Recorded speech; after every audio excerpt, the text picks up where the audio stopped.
Hey there, Terry here. Just a quick announcement that if you like giving voice to depression, you might also like my new podcast, Recoverable. On it, I will be asking experts the top 10 most searched questions about different addictions and mental health conditions and therapies. Look for Recoverable wherever you get your podcasts. Hello and welcome to the Giving Voice to Depression podcast, brought to you by Recovery.com, the best place to find mental health and addiction treatment for anyone, anywhere. Each week, we profile a guest who shares openly about their mental health journey. They share because they understand that when people don't talk about their depression or other mental health conditions, those of us who do struggle with them can feel like we're the only ones, that there's something wrong with us and that no one understands. We understand. I'm Terry McGuire, the creator and co-host of this podcast. You have my promise that we'll keep it real here. Depression is real, and we're not going to sugarcoat our discussions about it. Hope is also real, and you'll get a dose of that here too. I'm Carly McCullough, a licensed social worker and educator, and Terry's daughter. We've both experienced depression and also support loved ones struggling with it. We're here to normalize talking about depression and mental health in our communities, as well as our families. And to share real-world tested strategies that have worked for other people who have walked similar paths. Thanks for joining us. Hi, Carly. Hi, Mom. Imagine yourself having symptoms of an illness or condition or disease that's really affecting the quality of your life and thinking, I can't have that because I have no time for it, or I have strong faith, or maybe I don't even believe that illness is real. It sounds preposterous, doesn't it? Because an untreated illness is likely to worsen, completely independent of your thoughts or beliefs about it. But many of us ignore or even deny signs that we're struggling with our mental health, depression in particular. And in today's episode, we're going to talk with a psychologist who recently wrote an article titled Depression and Denial: 10 Reasons You Don't Get Depressed, But You Are. This week and next, we'll step through those 10 reasons with psychologist, author, and fellow podcaster, Dr. Margaret Rutherford, as she gives her voice to depression.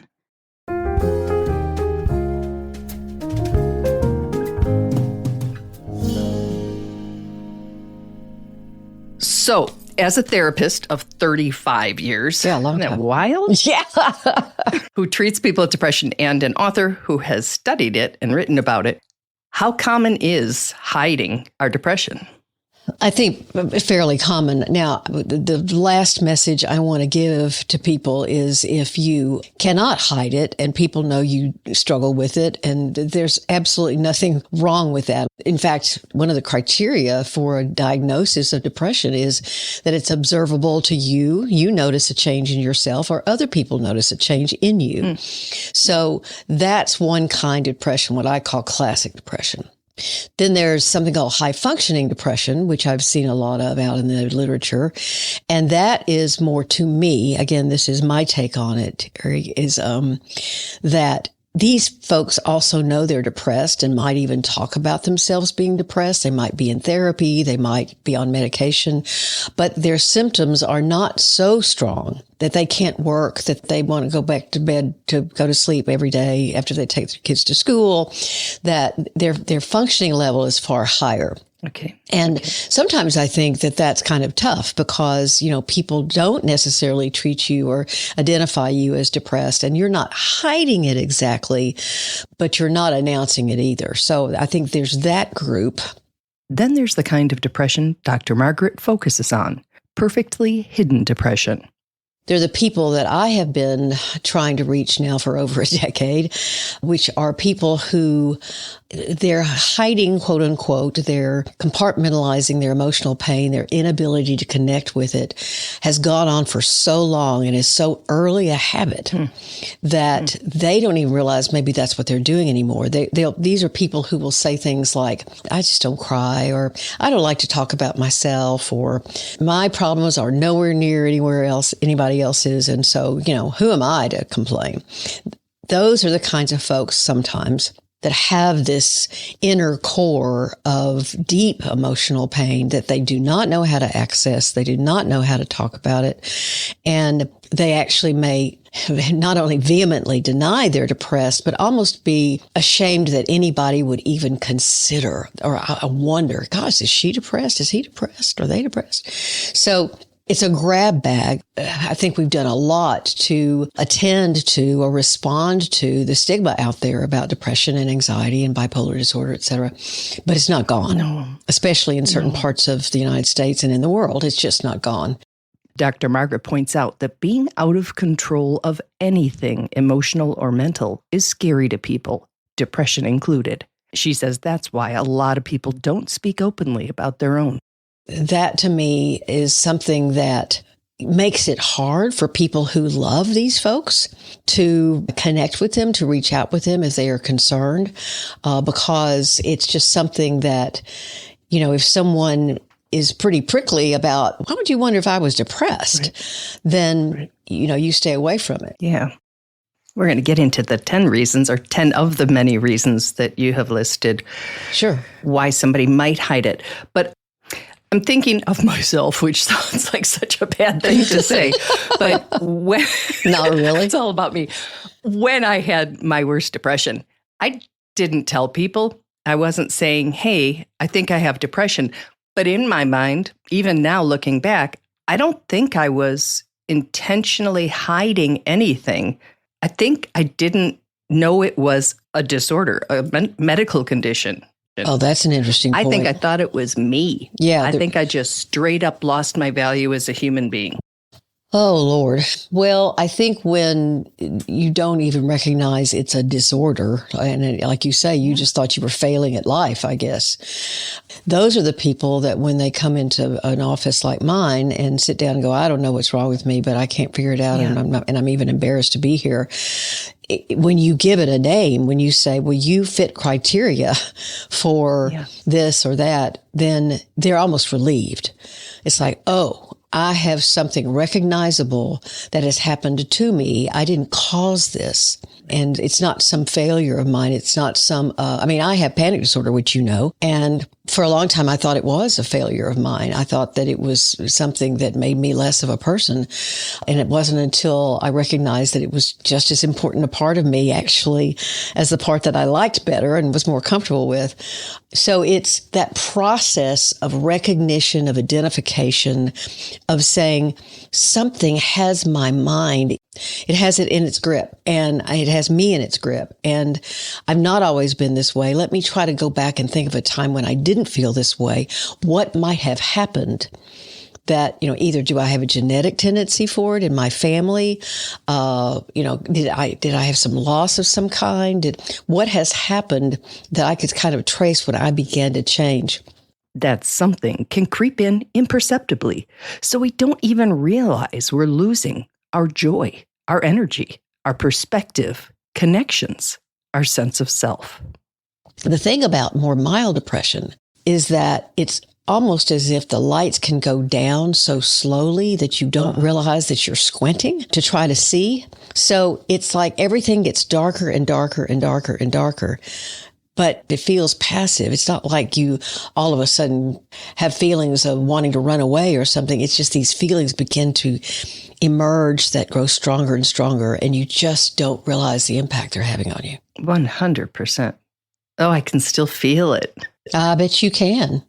I've been depressed twice in my life. Once was what I would call clinically depressed. Once was after my first marriage, when I was recognizing what a bad mistake I had made, and I just felt like I was in this pit and I couldn't move and I didn't have any energy. And then the second time was more of a hormonal thing. It was perimenopausal, and I really struggled. But that was more of an agitated depression for me. But because I had not had depression in my life very much, I could recognize the difference in myself.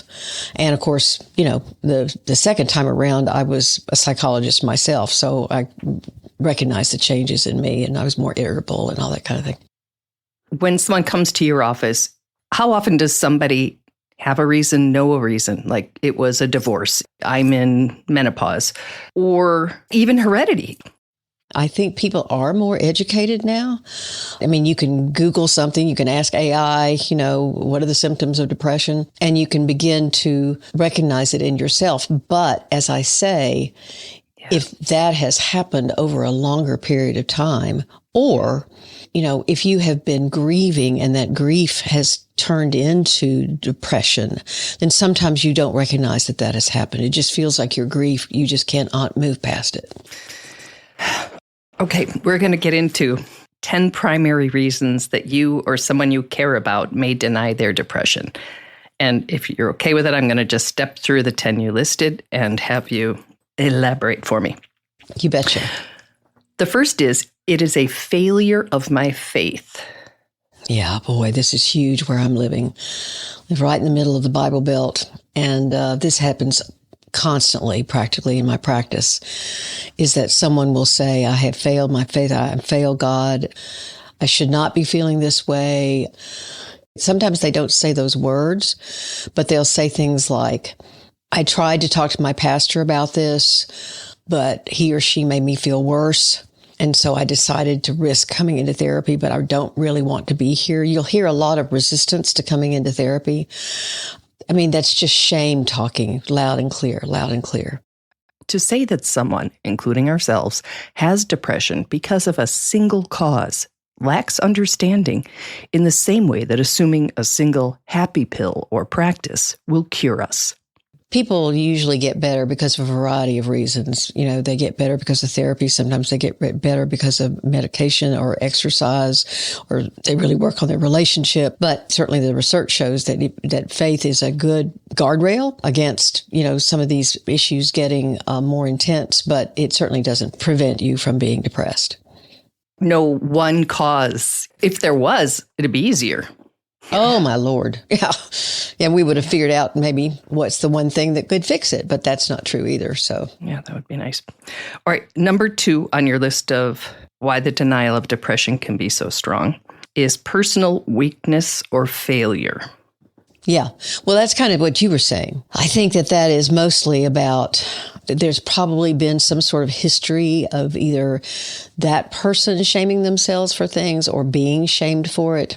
Someone taking a lot of responsibility for maybe things in their life that they didn't have any control over that, and they weren't to blame at all, but they have been blamed or something. So they have the tendency to blame themselves for everything too. And of course, this can be huge in people who've had abuse in their childhoods. Now, that's not to say that when you are clinically depressed, a lot of your strengths, a lot of your skill set doesn't seem available to you. And so what I try to do, if their mind is working well enough to have some clarity about what exactly has happened to me and what do I have in my toolbox to fight it, I'll say, well, tell me about other times in your life when you have felt out of control. What have you done then? Well, I did this or I did that. And they have kind of forgotten that. So part of depression is this fuzziness about your thinking and very foggy thinking. It's like, I don't know my way out of this. And then if I help remind them, or any therapist helps remind them of, well, you've handled this before, I'm reminding them of their strengths. The other point I want to make, however, with bipolar disorder, sometimes those swings, those tsunami of depressions can hit you, and you think, but I've done the work. I'm getting enough sleep. I'm eating well. I'm exercising, and it still comes. So that's a very important part of affective disorders, that sometimes you want to have more control over them than you actually do. Yeah. One of the very frustrating things about it. It sure is. And when I think of that personal weakness or failure part, I think of those of us who are used to getting our stuff done. To not be able to do it threatens our core identity. Exactly. There's a feeling of lost. I'm lost. Where has the me that I've known gone? Right. It is a very lonely feeling, and one that then people, the more they try to hide it, as we're talking about it, that just grows their shame. Instead of, telling a therapist or someone they trust, I just don't feel like myself. I don't like who I am right now. I don't like what I'm thinking about, especially if they have suicidal thoughts. And I've got to figure out what's wrong. And that's where a therapist, I think, can be very helpful, because you're going to have probably minimized a lot of the things that may lead you into depression, things that are just going to rob you drop by drop by drop by drop of your energy. I appreciate you giving specific language that could be used talking to a therapist, because it's easy to think I have to kind of know what's going on before I present it, so I can say, hey, listen, I have these, symptoms A through R, as opposed to saying, like, I have no idea what the hell's going on, but I hate it. Oh, yeah. Yes. I mean, that's not a great feeling to have, that you feel like, something's going on with me that I don't understand, I don't like, but I can't seem to prevent it or stop it. And again, sometimes medication is more than helpful in that way, although we don't really know how it works. But at the same time, another perspective is incredibly helpful. Especially someone who's heard similar things before, probably a lot of times.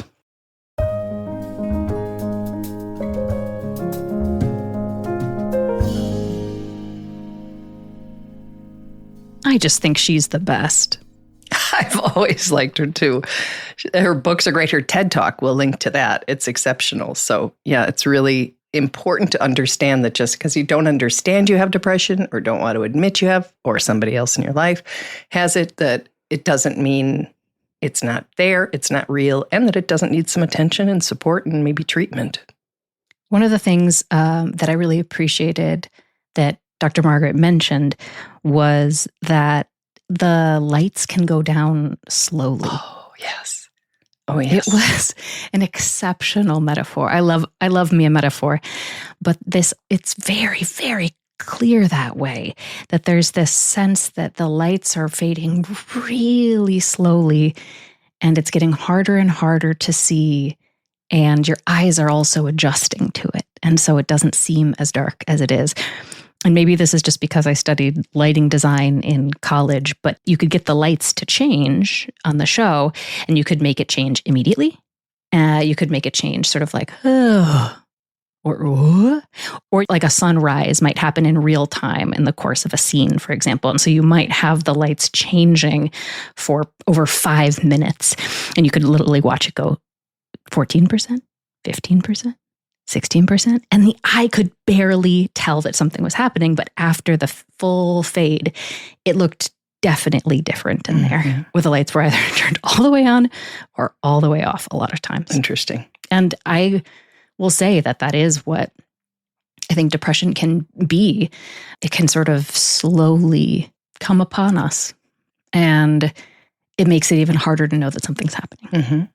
Agreed. I thought the faith reason was really interesting, because when we post on social media, which we have done every day for nearly 10 years now, the comments are generally either in agreement. Somebody says, yep, that's what it's like, or that's something we have to remember.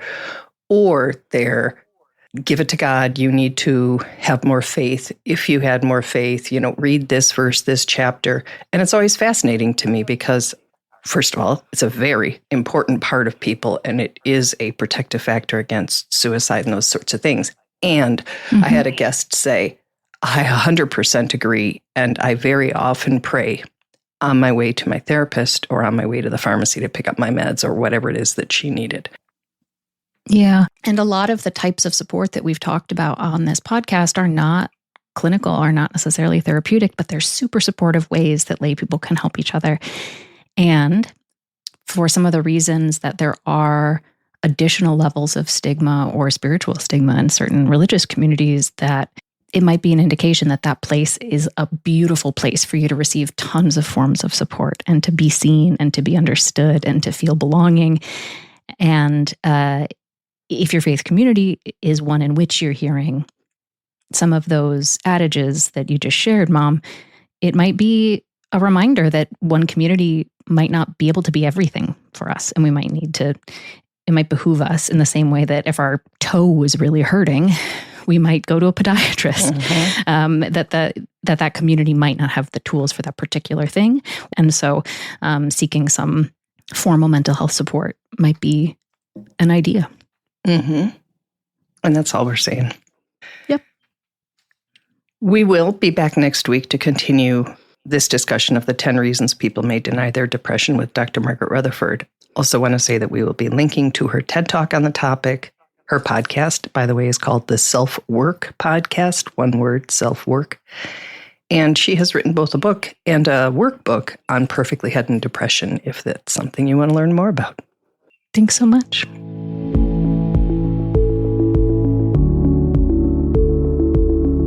We really hope that this discussion helps give some language or context to your own depression or ideas for how to support someone else in your life living with it. We invite you to check out the hundreds of episodes in our archive and to explore both the Resource Hub and treatment options on recovery.com. Depression is too dark a road to walk alone. We'll be back next week.